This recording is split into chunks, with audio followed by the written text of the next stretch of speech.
Et bonjour à tous, j'espère que vous allez bien. Je suis ravie de vous retrouver pour la vidéo du jour. C'est une vidéo qui est dédiée au livre Mindset de Carol Dweck.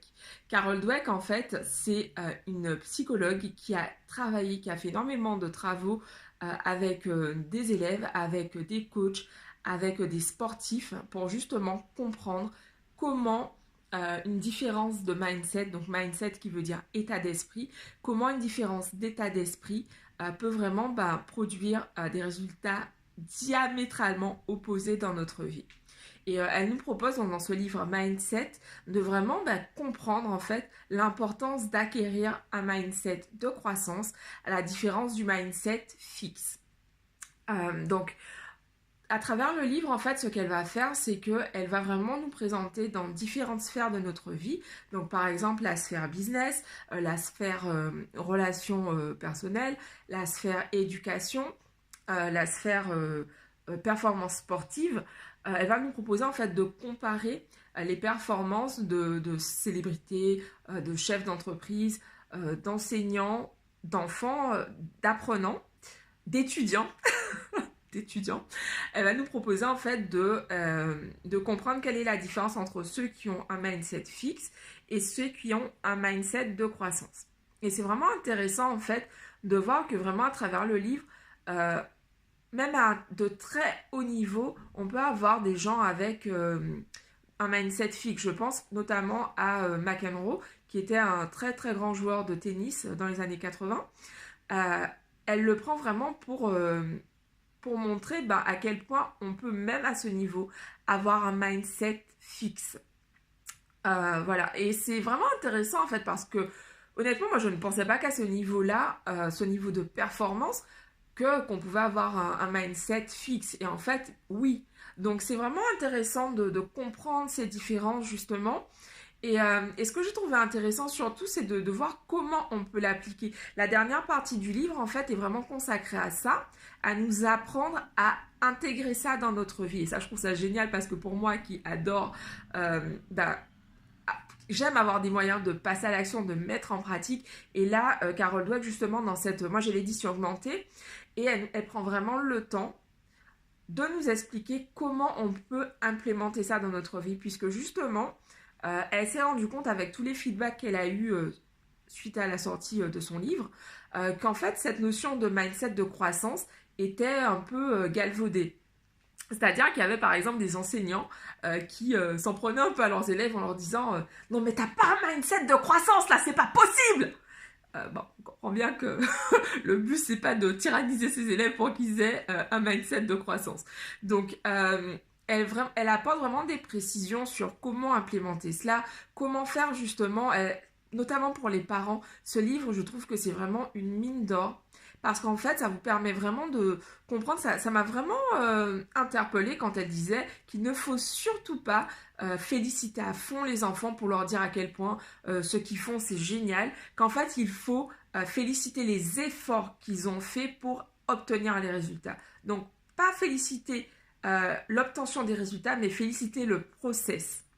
Et en fait, elle expliquait que ça fait vraiment toute la différence parce qu'un enfant qu'on félicite pour ce qu'il a réussi à obtenir, demain, en fait, il aura peur d'échouer parce qu'il va se dire, mais mes parents m'aiment, finalement, c'est un raccourci, mais mes parents m'aiment parce que je suis le meilleur de ma classe, parce que j'ai de superbes notes.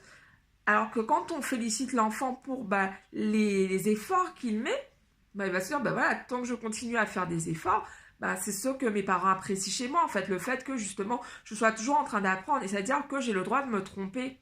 Et en lisant le livre, ça m'a vraiment fait repenser à une interview de Sarah Blakely. Donc c'est une milliardaire qui a fondé la société Spanx. C'est vraiment une femme que je trouve tellement, tellement inspirante. Et elle expliquait qu'en fait, quand elle était enfant, chaque fois qu'elle sortait de l'école, son père lui disait « Alors Sarah, en quoi tu as échoué aujourd'hui ?»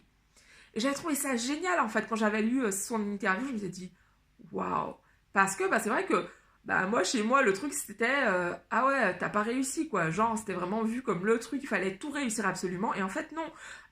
Carol Dweck le dit, en gros le truc c'est vraiment de montrer à ses enfants qu'ils peuvent échouer parce qu'un individu qui sait qu'il peut échouer, c'est quelqu'un qui va essayer, recommencer, tester de nouvelles choses et surtout qui va y aller beaucoup plus fort.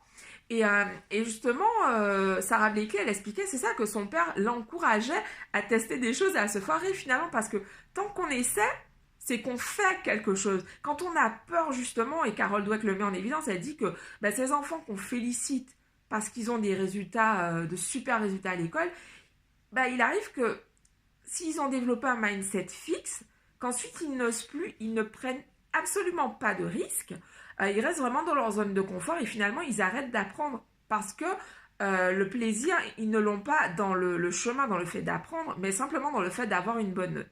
Donc vraiment, si vous êtes parent, lisez ce livre parce que vraiment, je trouve qu'il y a vraiment des choses très très intéressantes.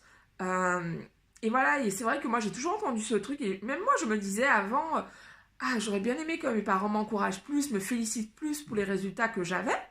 Et en fait, je me rends compte que c'est pas non plus la solution, puisque bah, ça peut être un travers également pour certaines personnes.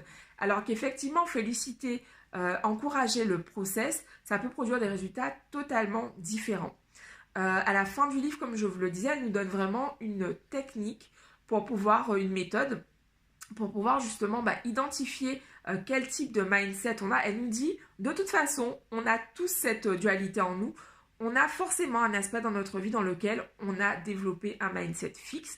Donc en gros, le but, c'est d'identifier le domaine de notre vie dans lequel on a ce mindset et de commencer à travailler dessus justement en le personnifiant. Donc voilà, genre mon mindset fixe, c'est Bérangère. Et en gros, bah, chaque fois que je vais, par exemple,